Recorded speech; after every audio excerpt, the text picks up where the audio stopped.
ये गुरु तत्व क्या है, इसको जानना चाहिए। ये गुरु तत्व जप के ऊपर है, तप के ऊपर है, कहते हैं व्रत के ऊपर है। तीर्थ, जप, तप, तीर्थ, व्रत, दान, यज्ञ इत्यादि भी यदि कोई करता हो, लेकिन गुरु तत्व यदि नहीं जानता, कहते हैं अविज्ञाय, अरे वो अज्ञानी है, वो मूढ़ है। तो मनुष्य का सबसे बड़ा कर्तव्य है कि वो गुरु तत्व को जाने। बाकी सब जान लिया कोई बात नहीं, लेकिन गुरु तत्व नहीं जाना तो बाकी सब जानना वो मूढ़ का लक्षण है। गुरु बिना ब्रह्म नान्यत सत्यम सत्यम वरानने। हे देवी, गुरु के बिना और कोई सत्य है ही नहीं।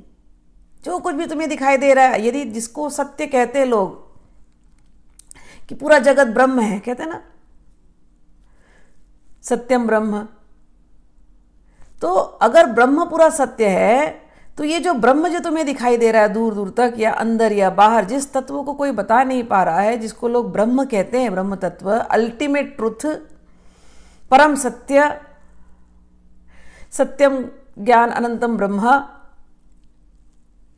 वो जो सत्य ज्ञान जिसको लोग कह रहे हैं कि वो जो ब्रह्म है वो अनंत है, वही नाना रूपों में प्रकट हुआ है, ये जगत के रूप ये मिथ्या हैं, लेकिन एक ब्रह्म ही सत्य है।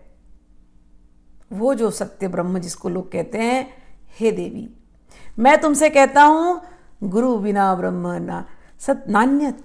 गुरु और ब्रह्म में कोई अंतर नहीं है। जहां जहां तुम्हें ब्रह्म तत्व नजर आता है वो सब कुछ गुरु तत्व है, गुरु तत्व। तो गुरु और ब्रह्म में अंतर नहीं मानना। अब जब हमको बहुत तकलीफ हो जाती तो हम जाते गुरु के पास, तो गुरु पहले पहले हमको हमारी जो छोटी छोटी तकलीफ है ना उसको दूर करने के लिए थोड़े बड़े ऐसे प्रिस्क्रिप्शन दे देते हैं, ये कर लो, वो कर लो, ये व्रत रख लेना, वो उपवास रख लेना, इस बुक को पढ़ लेना, ये तीर्थ कर लेना। लेकिन असली गुरु जो होते हैं वो आपको इस अविद्या माया के जंजाल से परमानेंट निकाल देते हैं। वो आपके ज्ञान को खोलते हैं, आपके नेत्रों को खोलते हैं कि ये सब माया का खेल है, निकलो इस माया से बाहर। जब तक तुम माया में फंसे रहोगे, बारंबार शरीर बदलोगे, बारंबार अलग अलग रूपों में आओगे, कभी जानवर बनोगे, कभी पक्षी बनोगे, कभी कीड़े बनोगे, कभी सुअर बनोगे, कभी गधा बनोगे, कभी कुत्ता बनोगे, कभी कुछ और बनोगे, फंसे ही रहोगे। ये 84 लाख योनियों के चक्रों में फंसे रहोगे। फिर कभी जाकर के मनुष्य जीवन मिलेगा, फिर एक मौका मिलेगा बचने का, और तुम फिर भी बंदर जैसे बिहेव करोगे, कुत्ते जैसे बिहेव करोगे, गधे जैसे बिहेव करोगे, तो नहीं छूटोगे संसार से। ये माया इतनी स्ट्रांग है, ये अज्ञान, ये अविद्या की माया। तो भगवान शिव कहते हैं गूढ़ विद्या जगन माया देहश्च ज्ञान संभवः विज्ञानम यत् प्रसादेन गुरु शब्देन कथ्यते। कि केवल गुरु के शब्द ये विज्ञान है, ये साइंस है, ये ज्ञान है। गुरु का शब्द जीव को इस अज्ञान रूपी, इस अविद्या रूपी माया के जाल से निकाल देता है।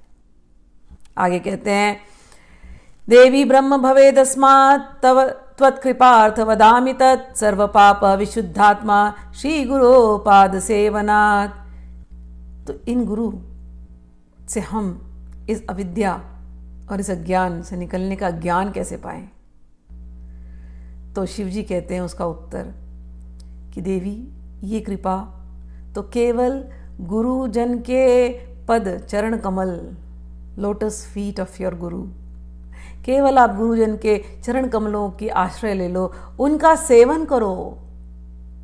गुरु चरण की सेवा से आप की ये अविद्या माया की गांठ टूट जाएगी। आपके अंदर जो पाप की जो कुवृत्ति बनी हुई है वो पाप मिट जाएंगे और आप पुनः वो विशुद्धात्मा, वो प्योर सोल, वो सच्चिदानंद, वो ब्लिसफुल, उस अपने आनंदमय स्वरूप, अपने ब्रह्म रूप को तुम अपने आप को वो प्राप्त कर लेंगे।